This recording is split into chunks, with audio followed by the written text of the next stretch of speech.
yɛde ho nsɛm oba ora George Omani Mahama na to bie wa say yewra Alhaji Mahmoud Bawumia wampa samu a won sare no ahyebadwafo na dropo machines no a wo de MPP emfo nyina kwatata ho no onhwe no won wawae ene okọ mankraso ne na afa nso a parliamentary candidate de ma wosona manyoko no wode nkonwa akwa education directorate All People's Congress ye twatia kan say APC amanyoko no ana won makwa Frank Atuni abedi ekira wo beboa ama party ni hyehye atumi akoyi APC no na bi fra na ayarewa no yewura ayarega party no wo say chiniye ni wo so no say muyi wo mu firi ho a APC na wo ho na adehye ye wo adankwa me esansen so ekasa won mo kire mo say won mo jana bia ene won makwanye disaban no amehwe no anya ho adwuma o metu mu hofo ma meje no poko agema de ato shamafo ani mo se free SHS wo mo aba wo mo wo no ma ne nofo nti wo behwe ne yie afofro bi ka were mu ho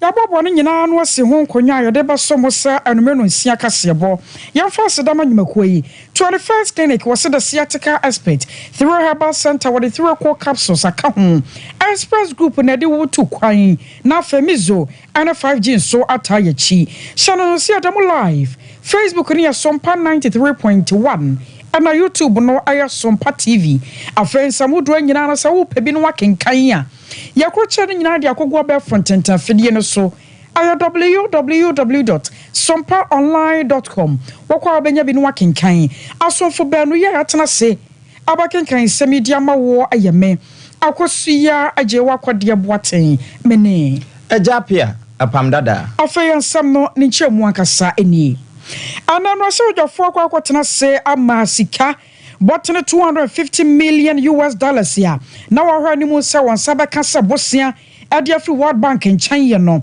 won motumi akwakwaje atum na asasika yi ayaka wasemi ye hwasa Ghana Energy Sector Recovery Program won betumi dia bebo ho brasa ne be no ma Ghana enyina ma hode enyina mo nkane no begina so no wachena bi se koba se afiafie mu nkane ye kɔ hɔ ejina so 24/7 ani nyina da tumi aye adwuma pa na ebram na so dafo kwatena se dom kuma kire won madwen na dom kase no so ade won mo de afam wo no na anya asam keto afabie no na asa kwakoye ne gisam kakra sansa oman ye benya sika botena ye de bababo oman Ghana ye nyina mahoden no ho bra na atumi agina ne na so emfie bia edi yanimu Speaker of Parliament Yera Alban Smana Babin wone mrasewdwafo na kwatena se a ene won mo gitumu mama ye sane ho hyehyeye esibikosi Honorable members, I put the question. Those in favor of the adoption of the reports, say aye.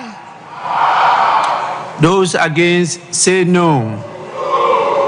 Honorable members, the ayes have it. The report is accordingly adopted by the House.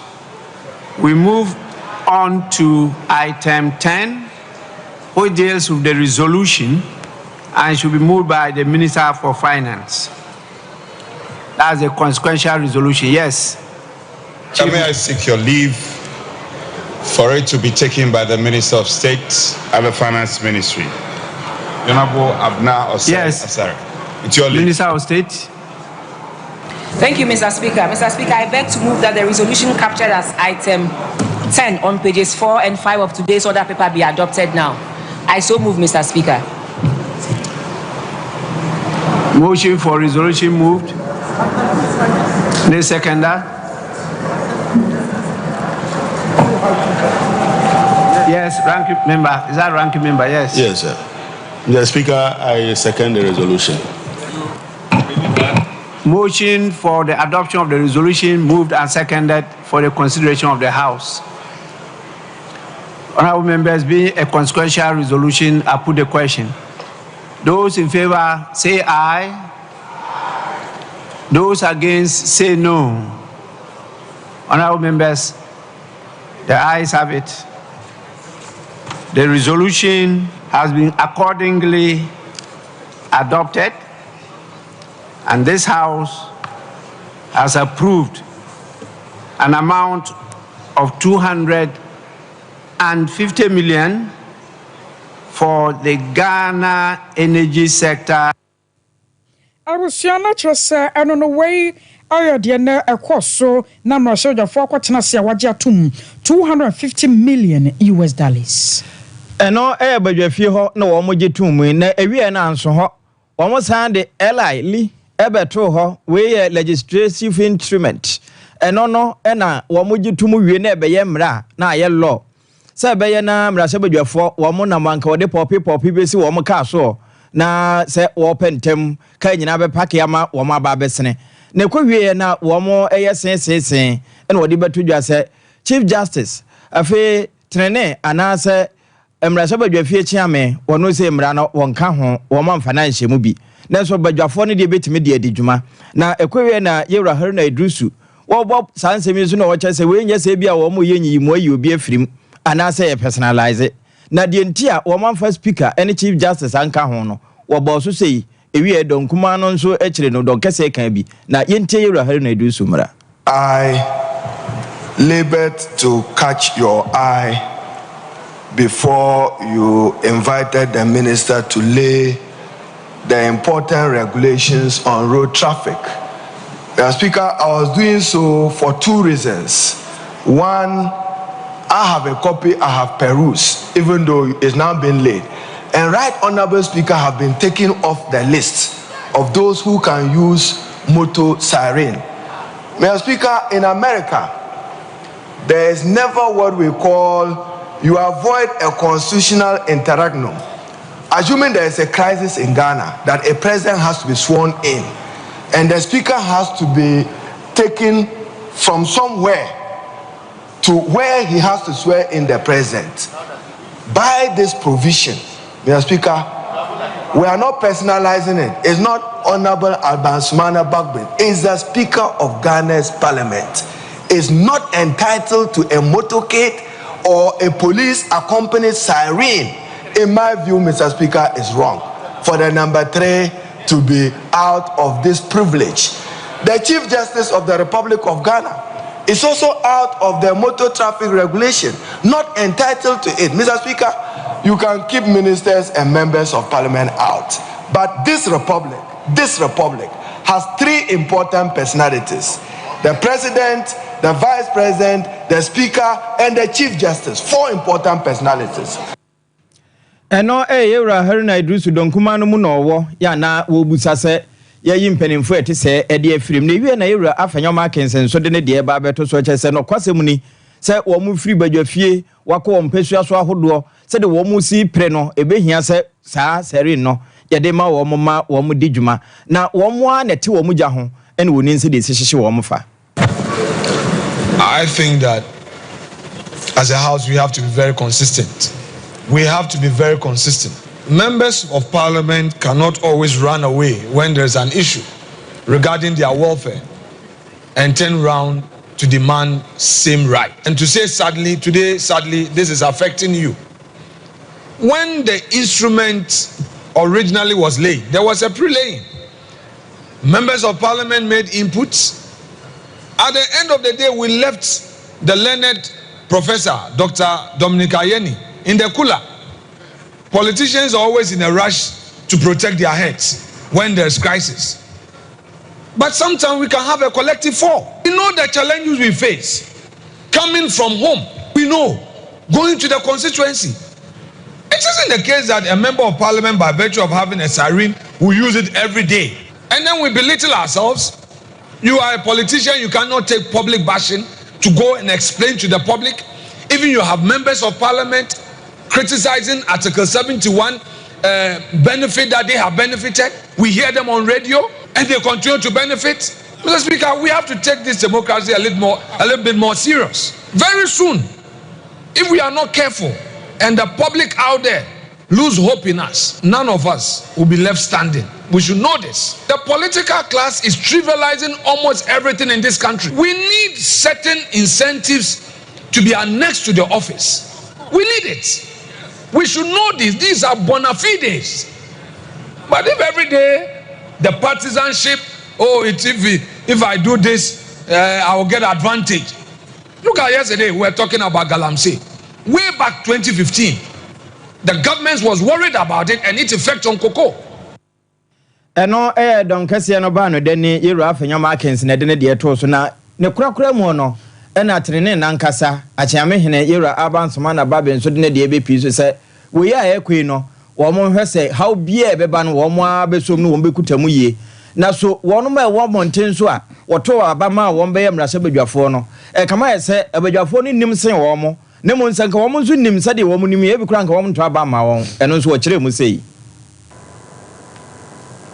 I don't want to use the word be bold, but as far back as 1995, I was able to lead the House to reject an instrument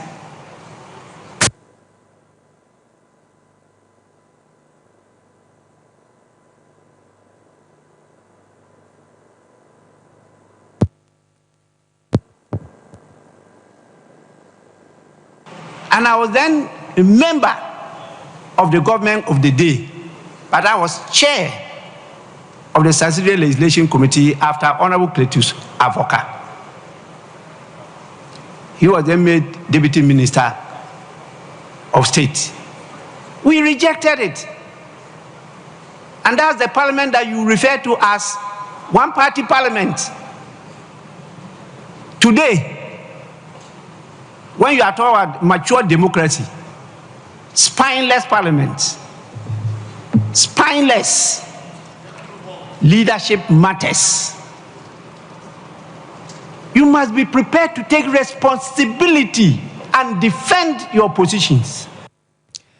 Eno mrase badwafie chiame yera abansoma na baben na ate se wono nso krakra wode epi so kire sa mre ya wo mo de ba ne wo mo awoyi wo mo afirim ne se de mu nsem ebeyo pa.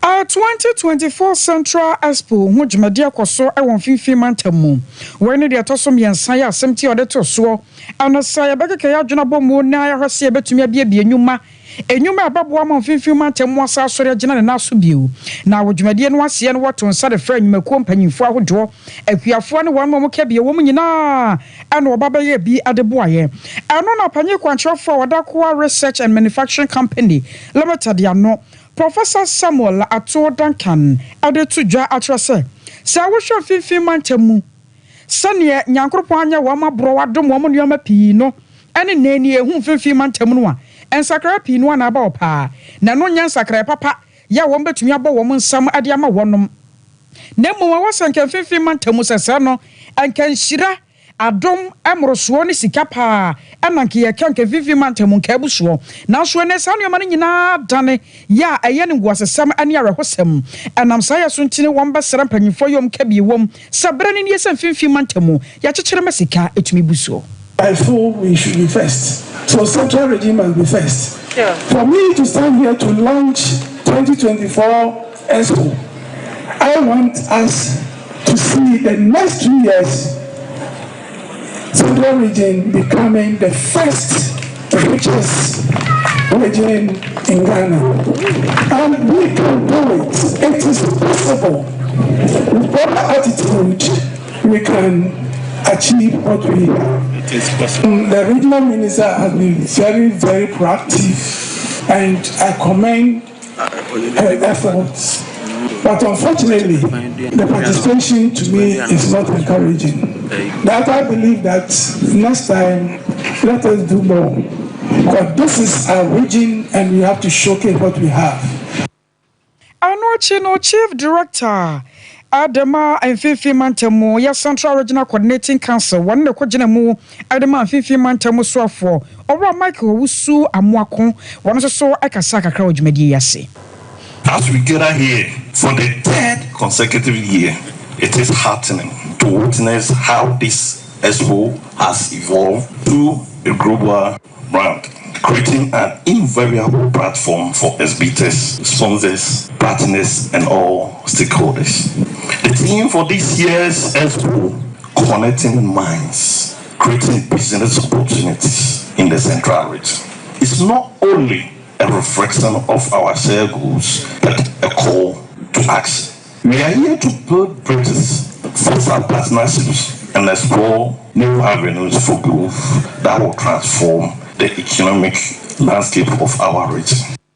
Anwachi no wadafo amwakwabodo ye otoso nwotwe wono your president Adema Central Regional House of Chiefs Nana so kasa kakra. Made us very proud We were also highly impressed by the Youth Business Forum that was geared towards getting graduates with business plans looking for capital instead of graduates with certificates looking for jobs. Graduates becoming employers, employing their colleagues. The theme, Connecting Minds, Creating Business Opportunities in the Central Region, confirms the need to work together and the importance of the contributions of all of us as stakeholders in achieving desired results as we seek to move Central Region to another level in respect of trade, tourism, and investment. I was your president, Yawada Central Regional House of Chiefs, and no other from Wakwa Boadria Wataso and Muchi. Sompa no nsiabre mu kase ebona na yegusu a yede toma no e wo baabia wo bia say Facebook, TikTok, YouTube ne baabia na online ho nso ededa ho. Sompa stations ne nyina nso efa bi. Na yeda so agina mrahye badwafie. Enei ne nnora bia dom e na wo mo wo edi wo mo dwuma. Na emu e na wo mo sanfre wo mfoforo se wo metena se na fe wo nko committee bi so na eba lithium e na fe boxside homra na wo mo ntimi nkonko hyehye ne yie. Ekwawie ne donkuma na nko na yewura Alhassan Suhini ene ekasai wose se badwafo atena se pa na ebewie dom kase ya asada akɔhye kokua no wo mo frɛ wo mo akototo mo mo ne ahye wo mo num de enya de wo mbesi ho na ya no ma na wo mo asada pa atutu ho e de be kyerɛ won se wo modin enti me kan ne donkuma na nko ekoye kase no nko na wo kyerem de ntia wo no manko. Is a committee of the lands and natural resources meeting underway. Consider memos that were requested from stakeholders regarding a call on Parliament to ratify 2 leases, one a bauxite mining lease and the other a lithium mining lease. This meeting is currently being attended by only the majority members of the committee. And the reason is the processes leading up to the organization of the meeting have been very, very flawed. As you all know, today is a special meeting of Parliament. And it is not just special because about 15% of members of Parliament have called for this sitting. It's also special in the venue that has been chosen for today's sitting. It is not our usual venue. At our usual venues, it is usually easy for us to have committee meetings taking place at the same time, business on the floor, so that when it becomes necessary, members can move from the committee meetings to the business on the floor. But because of the nature of today's sitting and the venue that has been chosen, consultation would have led to a rescheduling of the committee meeting. And that is what we expected. But for some reason, the chairman of the committee has unilaterally decided to go ahead with the meeting, even though we were called to do business. Eno yewura Alhassan Suhini ena ate ne nka no we brofo edu na eba ne sanso na wakotwi na ne nyina no wo pa chese sa nkomo ya wo mu kwakodie no ba bia wo mo atena nnora ne nei enye wo mo bia dada no a enti wo mo de enchiemu foforo behye mu a na ye bibia ho anka mbetime de ahye bre foforo nanso wo ma anye ne sa eno nti na donkuma na nko Ora John Dramani Mahama ya wotu Frank Adiama NDC amanyoko ndi atu jose wa manu wankasa sika ya de boga na ho bra na drum bia NPP amanyoko no betena so na ye wo mo se de brofo ka se me ka na se favor no aso mo ya Ghana for favor wo mo ye o man no adom e mo asika no mo de atoto neoma na so mo boa wo se sa drip nhehye ya ban de ba ye ya wakokuru kire machines akese tele na wachama mensini biya no wo se Ghana for security woka amya tepa na yera ba omia ya wono eto franka adiama NPP amanyoko no wo se no se wontie na anto ne mrashe ojafo nyina se ne kine yada sa machines no a wo de NPP mfo nyina bobo ho no wo mpere toto mpere no a wo mkoyi sanse Ghana for sika en wo de toto ye na say abai edi fidie biaba Fidia, yes, yebe yi akwan, yes, akwan. Na sa project no modia bano. Your friend of District Rural Improvement Program. Muntie ni yo. Ye aban sika a free etwa menewo etua a NDC for tuebi, MPP for tuebi, CPP for tuebi, Christo for tuebi. Muslimi for tuabi obie tua sa ato no omo de sa sika no akra efidie a yɛde yi kwan na efidie ne baaya yɛde aba district yɛnkɔhwɛ a MPP for Omujina as parliamentary candidate. Omodi omu poster abobo sanfidie no ho. Na me pesa me kache Akufo-Addo ne Baumia. Say omu ye president Emma Ghana nyina. Na sanfidie no enye MPP fidie. Eye Ghana fidie. Enti obie ni kwan a ode ne poster ebekọ akobo sanfidie no. Enti Akufo-Addo ne Baumia. Omo country omo parliamentary candidate say omo why omo posters enfidie no ho. Akufo-Addo ne Baumia omo country omo mra se ojafo na na omo why sa posters no wey aye John Dramani Mahama. Mankraso enye seja eto ho nko wo ma send the asase anyanwam na honorable Elvis osei mensandapa won na parliamentary candidate de ma wosona manyoku no wode nkonwa na ebo ho ntai mako apem akwakoma enwomasua tena ye no se wo monye na suku bia ye de ka wo nkonwa ho no yemfama se de be na adesua pa ebetimi akoso na wode sa na mai ekokoma ye no okasa kire dom no. Honestly speaking, enche bia na base in so he koso na ohwa ya na half one hano ya chicho mu ahodo miensa.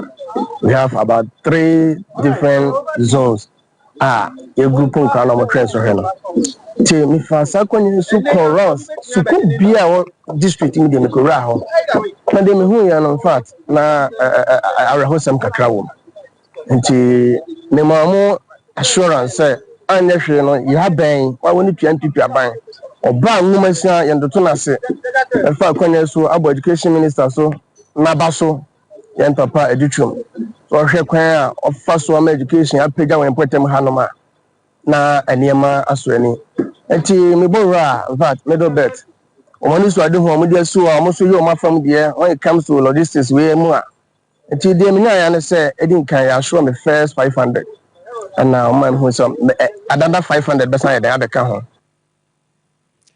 eni a wuti ye parliamentary candidate adema ahafano southwest ahinkru no eye mankraso na DC ye wo ho ye honorable Joseph Mpombonsu oje niema ya wodane sha education directorate nensa na wo pani abaso no wo chese nyamemmo no ho ban pa ne se de wo si ebo no ho modern de boa mankraso ne na afa hafo no southwest no enkoso anye sa na enkunimdie so nsamra na afa na de wo mo hwe nyina no wonsa tumi aka de be kan nyina se Yakupon ya pesa so usira no because we dey di kai wa boa school so we mensi ni ipono mom kom go tre DC na ya tobia omobia mataka said bako it is how could that 500 order be ni 250 almost ai e dey okolobia o dey ba o dey bre mensi no ai dey ma education director on kwata school ni na we be boa ama akwaba nya ba bia tena ama de tena de so etwa ko fi party ya dey say say o dey sound man ya be tena be bon pa so man say on ton ko so no mboye say de be ya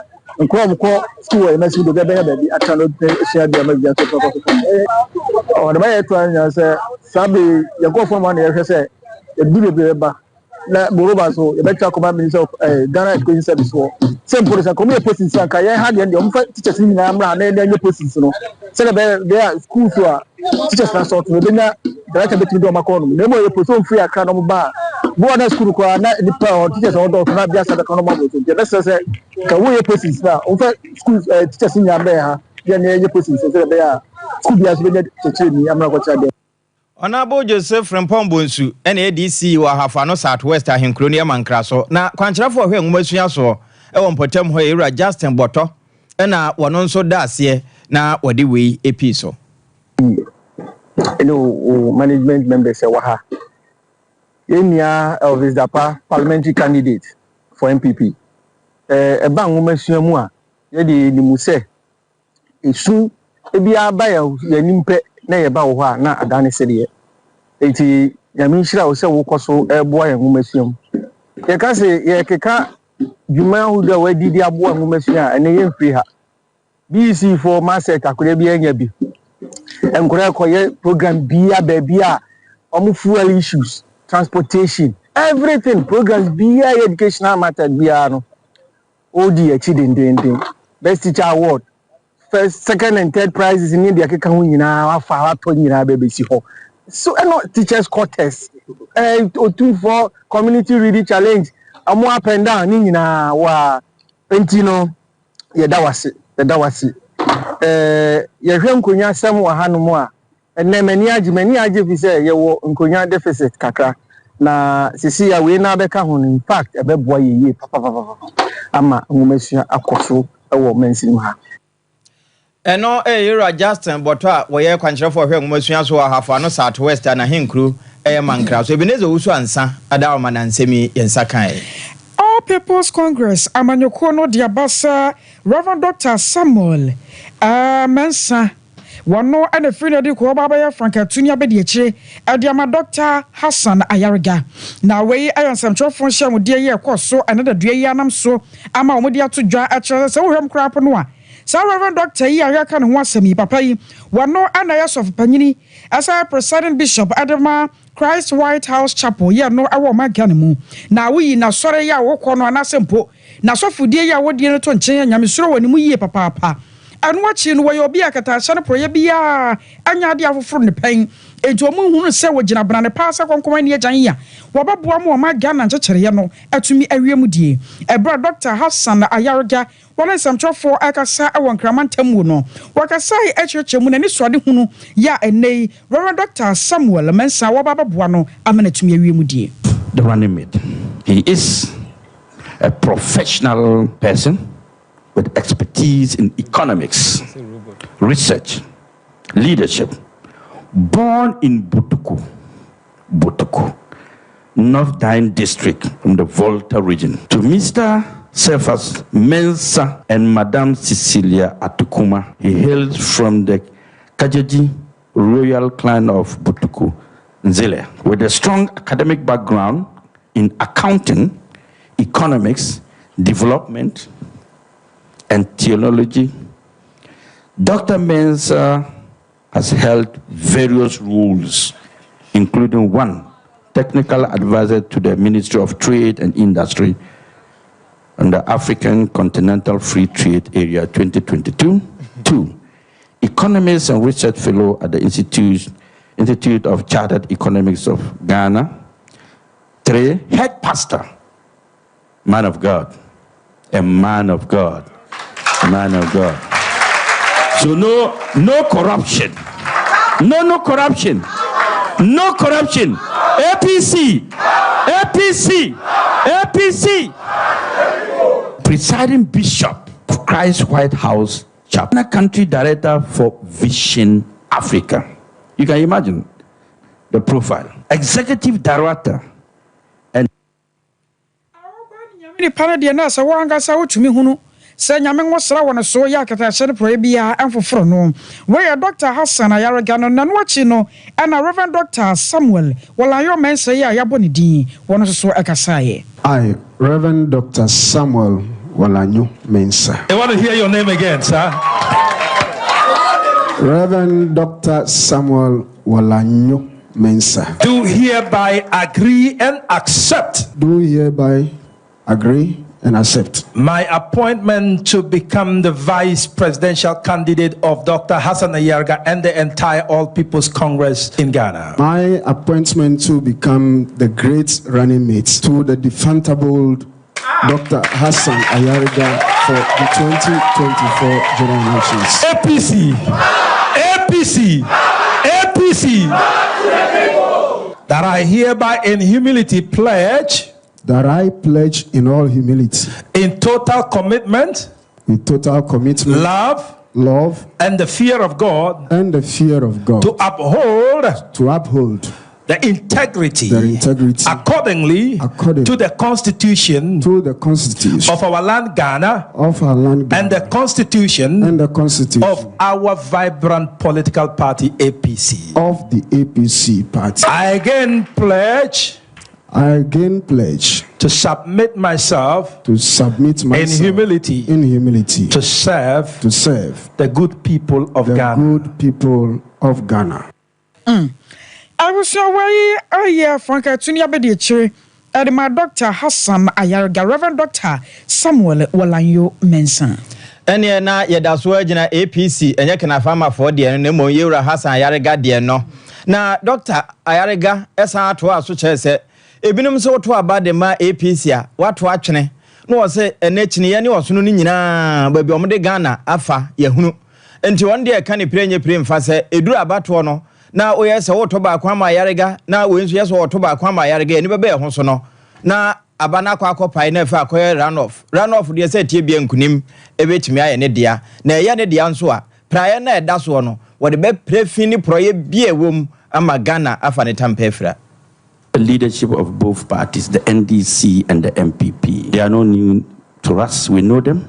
16 years each of the NDC and 16 of the MPP. We've been crying for change. The Ghanaian people have been crying for change. Every day you keep saying you want to change, but you are adamant in making a change because you say that when you vote, the other political parties, they are not going to win. But I disagree with that. I disagree. It is only when you make that change that the other political parties will win. We cannot sit down and fold our hands and agree and allow certain groups of people and crop of leadership to mismanage our country, and then we sit aloof and say we are tired. We don't want to see them. We don't want to vote them. But you don't come out to vote. So their members, their die-hard members, will come out and vote for them to win. They will get a leader that you don't want. They will vote a leader that you don't want to have. Because you have refused to make that change. We're over 70 million voters. But when we go to the polls, we record 12 million. What it means is that over 5 million Ghanaians do not vote or probably are not interested. And no, APC, Frank Akurafo Yewura Hassan Ayarga, doctor, and HSA. Obetu amachini ene so no ebewie no yento na wo momma na akwakoto enti se yetoma Ayarga se tie bia ensesan ayepe no ebetumi abam ama ayeyie abuso ye kwansan foforo mu na o ma de hye ye wadan kwa misase ano watwema nwa bia ja north mensin mu wasantemantam mu ana won mo kire se o modi aban mu hwa mo pa sanse bo hye bia aban hye wo mo so obayɛ de ama won bi ye won makwan ye na tete apro ne so bapem ne yesa baba to ababiem won makwan mo da so ka ho asem eyade a eye o mo ye papa o makomam na wo kire se wo ye kwan ne firi won so a ajana bia na wo mo hwade mu sanka aban no besi ade ama wo mo no bepem se ajana no eda so timdietim enam so bi amamrante kwa no maba wo mre wane nkokora wo mo nyina no ebi mu kura apoko huram hyepeten ana won mo ya anya de a ye nika e wo magane mu enam saya so ntini won mo sra ban no sanada huru mo sane wo hye wo mo bono wo ran wani so anya sade afia bato no ombetu mofo no committee na eli kwa bi toilet ha edukan ni ade a hayo hakasipa titipa ana yempatemu anso no ifat ye kwana da hanim mwe ba ku since the yen ento ye do no so ha ye kwan ni toilet fat mwe kura mwe committee ni asema man so no so na so mtu hana mo so ni hu hana mo bia o mtu yore e fa hu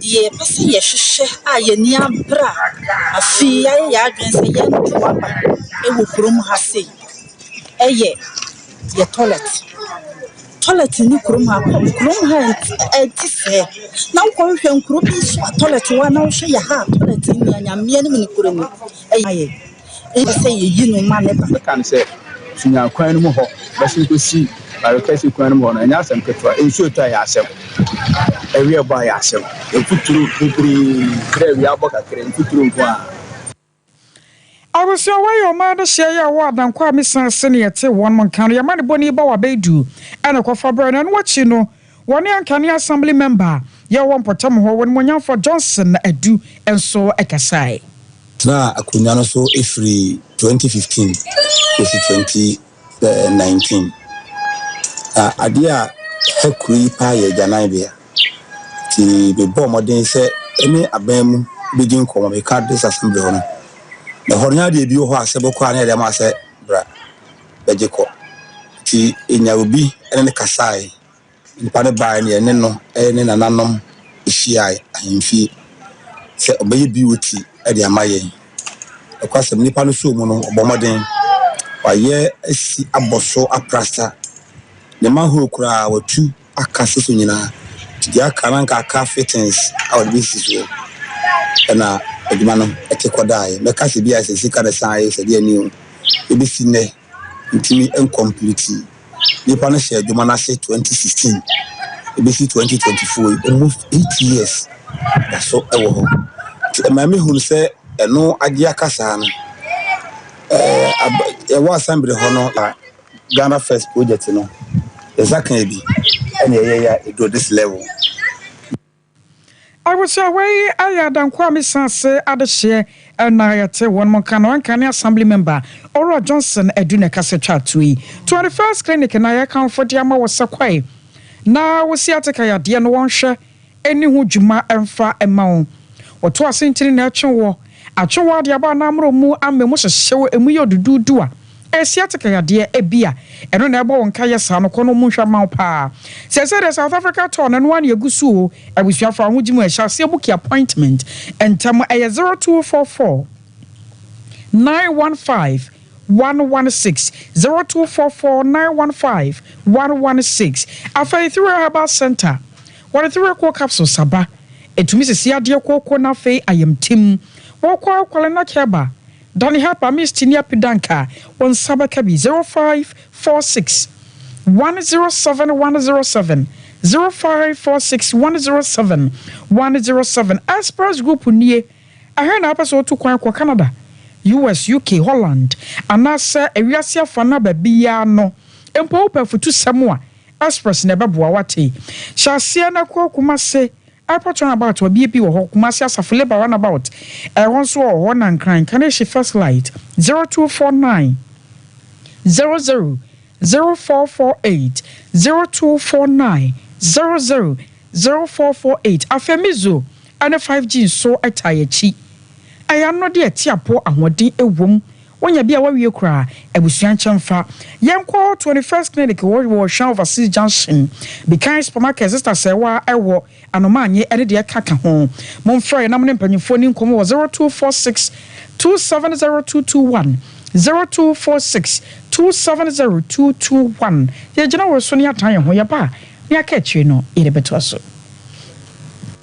21st clinic yes sciatica expert sciatica no o nerves na wo to ase na fa wo siremu na fa wo nansia besi ase ho no se ho techema eno ene ye fa ne sciatica na etimi bubu o to ase ka wo se dwe wo sirem wo je ho ba bia enye na eno na 21st clinic ba ye adwuma pa wo mu ye ntia baso bo magine wo Ghana ha ene amono ne enyasem ketua Womuji international awards ahodo womuji local awards ahodo na anu nso na womu be the only sciatica research and treatment center in Africa bibrim hano ebi ni baby a gise 21st clinic nkwa womu de bibidro ene besa o yare no masa de machine aka ho yare sabia yare bia wutimi de ko ne mama ade ba ko a wo magidi womu pa no sciatica ena stroke nso de kwa diabetes ne hypertension ne ade Ghana ha ba bia womu ho 0540 311 311 0540 311 311. There's a 21st clinic. Woman is sciatica expert.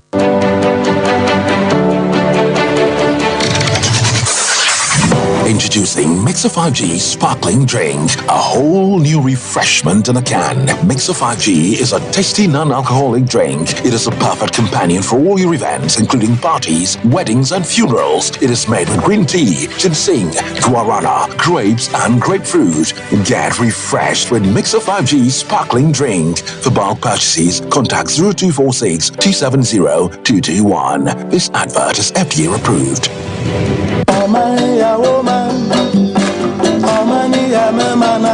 Nananuma kuafoi afuye na saduru hobiemu enti wo dwedwe fertilizer afiwei ubeyusu ana esanse afra se fertilizer wotoye amwa wo no na ma wadwuma no anyina eto ape onobaye no antumi anyini na nsodoso ema woboka ene atumda fertilizer papa abadwa so de eno ane OCP fertilizer egumu ahodo akuafo a modo enobaye ebitise atoko ajuo emo ene atosode ahodo no omo enkoje OCP MPK OCPA 15-15-15 ana OCP MPK 10-20-10 akuafo a wɔn so ɛdɔ legumes ebi te sɛ soya beans, peanuts ɛna beans wɔn so ɛnkɔgye OCP fertilizer a ɛyɛ TSP OCP fertilizer ɛbusu wɔ baabia a yɛtɔn yɛn nyɔma ɛwɔ man Ghana mu ha ɛno ti atufoɔ ɛmfrɛ 0555-909-437 ana 0555-909-433 OCP fertilizer papa OCP yɛgyina hɔ ma Ghana ɛne Africa biayo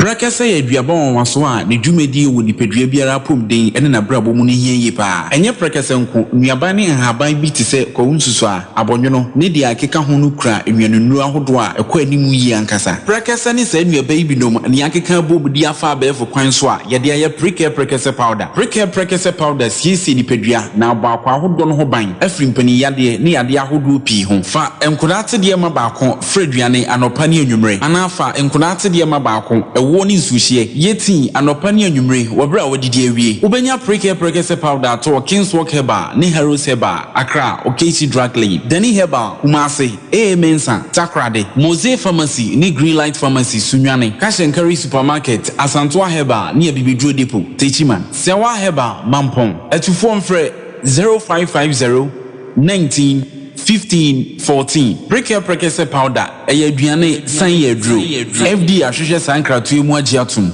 hey sewa me hu acho me na no me bisa ekra so ko abrochiro Kwaku, afeina mebeko. Menkrata krani. Hey, eni me ma connection man for den kofo sika aduane ne wanya otedi musa no. Oh, Express Group adarumenti akwanto aye for. Opese otu kwan kosua de a Express Group do be call mine be to say Canada, US, Australia, UK, and Germany. Say a tour na se visiting so a Express Group do be call Dubai, Canada, US, Australia, and Germany. Mo am pese mo tu kwan koye adwuma nso obetimi de wako Dubai, Qatar, and South Korea. If you also want to take international tests like SAT, IELTS, TOEFL, GRE, GMAT, they can help you pass easily. They can also help you secure a good job in the UK. You should make sure you Kumasi Asafule Runabout Accra so Omo Carnation First Light, Tema Omo Community 18 Lashabi Girl Filling Station. From more much for ISO 055-555-0067 and 0249-000448. Here in Ghana, when it comes to chicken, the good old days are back. Why? Because Boris Beef's Chicken, BBC, is here. Yep, give your family and loved ones Boris Beef's Chicken. Fresh, tasty, delicious. Boris Beef's Chicken is produced right here in Ghana by our cherished poultry farmers with support from the Ministry of Agric. Get whole frozen chicken, gizzard, chicken feet, chicken neck, and chicken liver for those special family meals, buffets, picnics, funerals, and all restaurants. Get Boris Beef's Chicken. It's halal, so everybody can enjoy. Wherever you are, call Boris Beef's Farms hotline 05-444-444-53. Ask for our branch that is closest to you and come get your chicken. Boris Beef's Chicken, BBC, proudly a Fiakoko.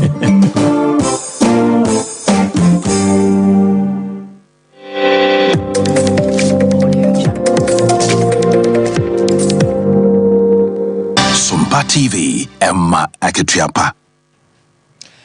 Yɛde wase ɛsan so mu akɔ aba sɛ watwɛn yɛn afei yɛnto ansɛm no so ɛmfamma wo sɛdeɛ awia yɛ Erika na boy amaneɛ sɛ maame gye poko agima wɔno ɛna ɛte mampani dada John Dramani Mahama netoa wɔnan hyama ne nafa atɔyɛma ntam mu no maame akasa de akyerɛ hyamaafoɔ bra na ebino busabusa sɛ free SHS no jama kyiniɛ ba obetwam ne ade no ɔse saa free SHS yi wɔn mo ananyen sɛ no wo no gye sɛ wɔn no fo na wanom enti wɔn ba wɔn bɛyɛ ne yia ma na aduane pɛdi ma ne ho ayɛfɛ yɛyɛ freedom of from ofi na bebi o baba ya no na yɛka ɔno mama no nkɔ n'anim ɔno nka ho ogu ɛma no ho fi sɛ wadwe na menkyerɛ madwe nso ada ho bɛsa ana bibi de n'anim nti obiara ɔreka so ɔma na akoma mbrɛfo no nkyerɛ aza yɛreyɛ ɛkuru bi a maate na wɔnenam Mahama ba go free SHS.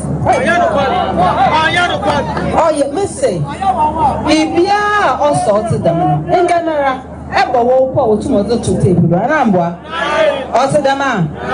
Eno no won for tape Mahama kedo go twemmbra. Obi a went to Mankadam no yekoshini. Free SHS ahene yesbe. Na men charge na mo ministry ho. Ye yenda. Ese mo fama ni pio ho wontum nko. Denti na wontum nko. You show my you na azeko. Ekwani ni ho awofo dam. Nsa yenda mo fama na ye fama. Debi sadama sami ncheni. Nsa yenya ye ko ye. Oni nshenze ne bi. Free SHS. Mahama nchini. Masu minti na bibia. Manza was the mom that me initiate. Na ye implement it. Yes, a crow day schools. The BCC e-blocks. Also school no sitting room. So what's nan can? I done American baby there. Fees it years will be enjoy. Oh yeah. Na mama je say fees I made sure me as him na was mama. E Benjamin je na mom to more because then you're correct. Professor Jenna no Pokwajima wono ene ye vice presidential candidate at the NDC na ate se wo ka se free SHS no wo mo na sha ase o ti na osisi yi blocks no na kana wo man kana kasia ma Ghana fo ante na ewie ya na maame Emilia Arthur wono ene ye parliamentary candidate at the Mashama wono so de beto so no wa chese no kwasemu ni chini ya krado se Ghana how bia wo so no di atom no obi ye firim de aka ne se ye kwa adaka mu a ye beto aba no e de amachine na na mebe ya no oye esum inti na mereba na ma besom na esmaman de man kana bakosem oka esmaman ho no wa san we bechina ne dada omu ma hene mbesia when ye dwuma ya mo ho atho hon ye ne mbente ma na ye nkete esia so when ye dwuma ya mo ho atho hon na ye mofa ma so low school sem no na wana promu sem no ye da akokan ma hene awofo especially about time. Eno maame Emilia Arthur okọ shama wono na agina wochiniye anamu se yento abama no won komra hye bedwafi abuso yakọ man so na ne amane boni kwabena gesi akodi enkomo amane boya ensaka kire sa posifo kire nipa be se ahanan age watch so ewa sante mantemu kwabi majoy hello kwabi wotimeka bajoze mo boye mu e wadaroma. Okay, and then it's kill net Ponzi scheme.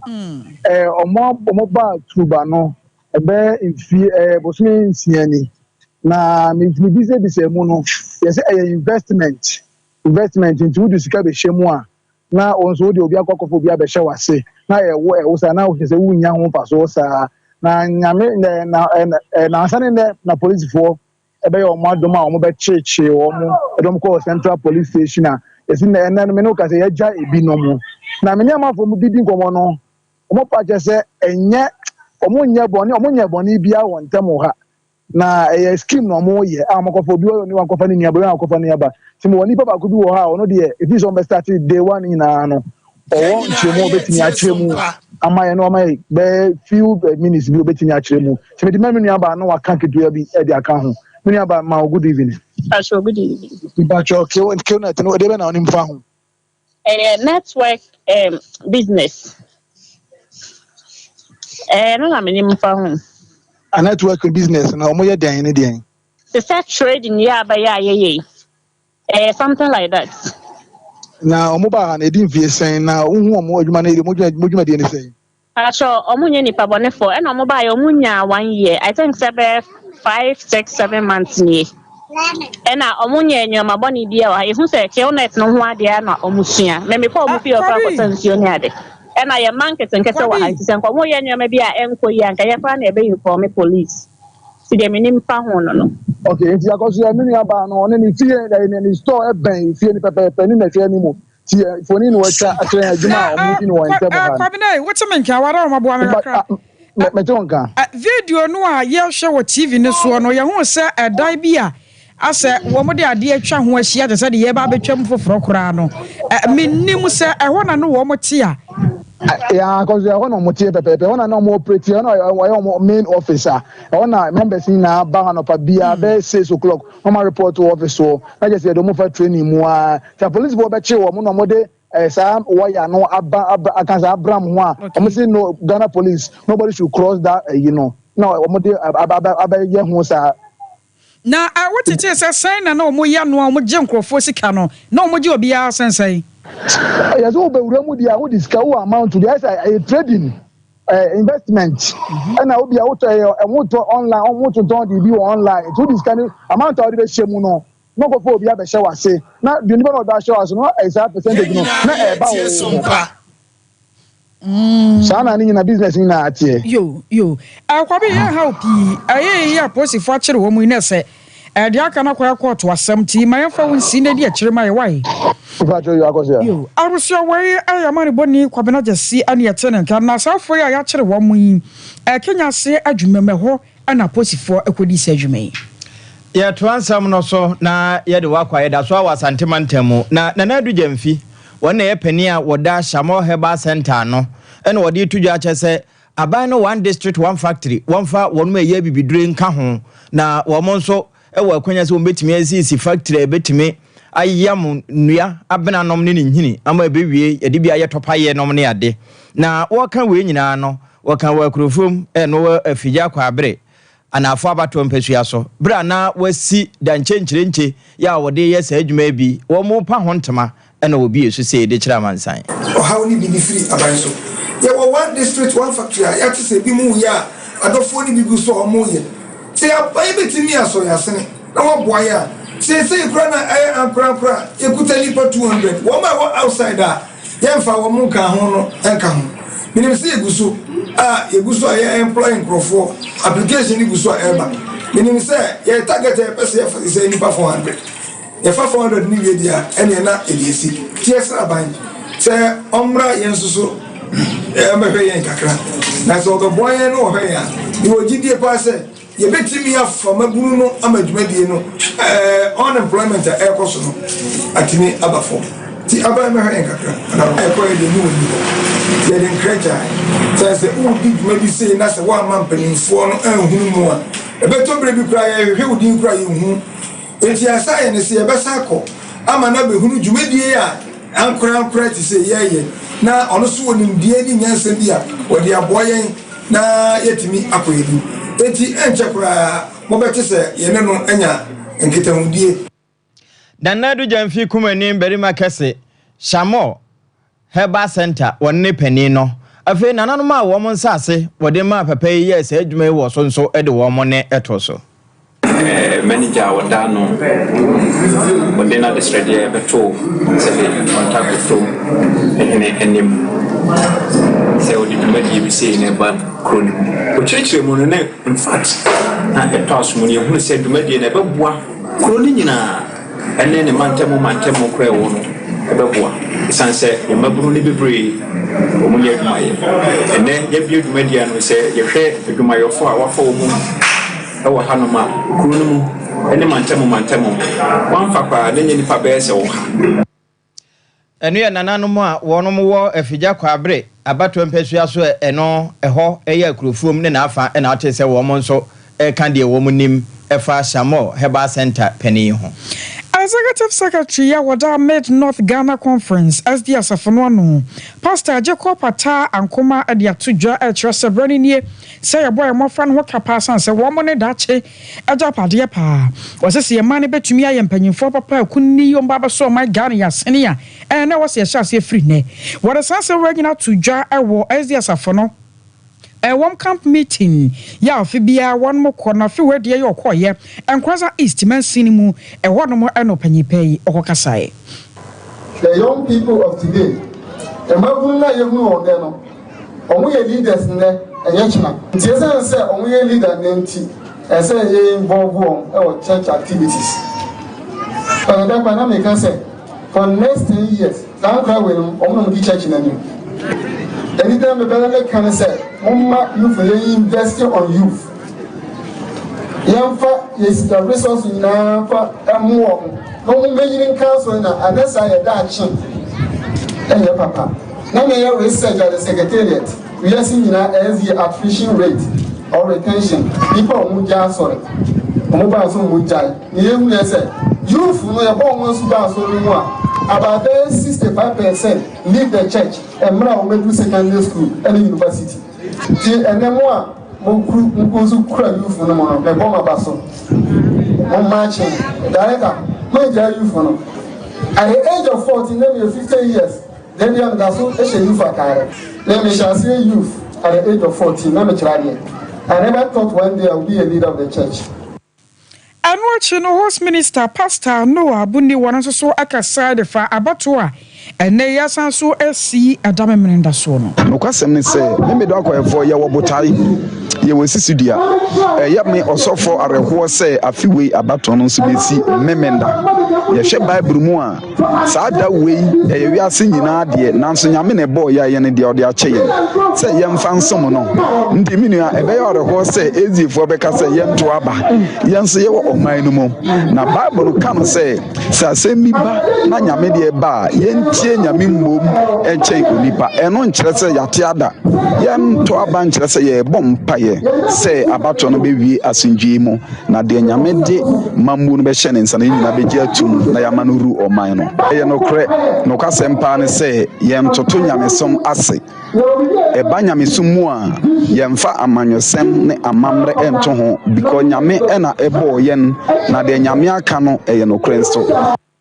Na wajumade no wase no wasanam so ekoya ya adema nipa binom no so asai ene sibi kofai baby me call radio station ba ko bi mi preach wie na menya call say hospital ba ko bi wo nkranzaman mu a omuhia emmoa na omode aboa ayarefo ne adwumefo a ewo ho e ka makoma that day no the afewe committee na ya ne botai nyina ye say ye ka ye ho abom na nyame afawo yen say ye nkoye na somafo no ye be ko hospital ho na yakwa kire yedo akire ayarefo ni I was away aya Pastor Noah Buni ana yeten kanu azdi asafo Enkwanza East mensinimo ene na medo ko fiase bosontwe abato mpesua no so ehona Joy Standard Primary School and Junior High wono mo wo nso wo mo efiri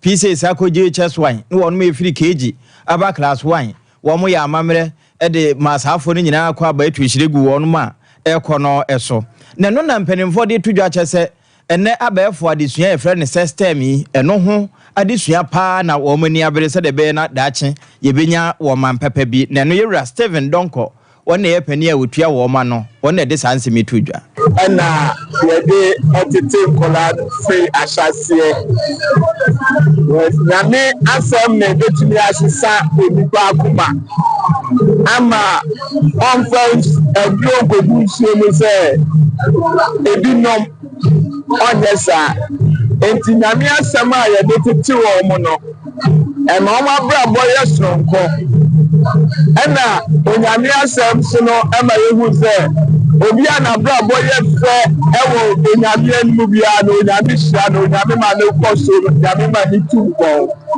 enti onyame asem a yede tete ye mofra no ana ema o mu konkan ewo bibie mu abande ya kaga Ebenezo uso ansanda Roma na sansemi yensa ekan na ewura no yewura Alexander Boache wona ye PTA chairman wode to awfo nyina nim se wo sika de ye bibia enya yiye na ese ye de kro na mom ye mfa nhye ye manemu na Ghana daache ayakono aye we se obi eya awfo na nani je na o pepa ahode se obehwe ne ba wapa adwumapa ebi se kane no a sebe na awofo no enyim na omtoto wo mma ajeje mu no e ma mufra enkola bone na se wo benyi no aye pani bone na enfaso a ewo se obi betwa ni basu no ebi se eye japadi a wo de ma mufra obi nyi finish them anything efanita obebi di hosta na oman no abusia eni awoko ebenya kwaso ejepreso ɛni ti school deɛ sɛ obi de ne bɛɛ kɔ a ɛyɛ sɛ wafa adwuma pa obi a ɔmpɛ. Alexander Boache oye PTA chairman edema Joy Standard Primary and Junior High School ewo fiase bosontwe abato mpesua so na atese na woka ede a kire awofo de wo munye wo ma ho na manyi etimi aya akono awuso ye gina ha ne ye nsam ne nyina asi aseda kɔde ama akosua somo akuku a ya Grace Buzi and Reverend Michael ne happy yansan for panyo asante ebo Benedict wono so na semu adema ye akenkan for betena sekenkan ye ne wuku anumre yi ayeme akosua ajewa akode boaten mene triple man ejapia apam dada awuso ye soro so na ye da ye hotel na nkai bo ye wo no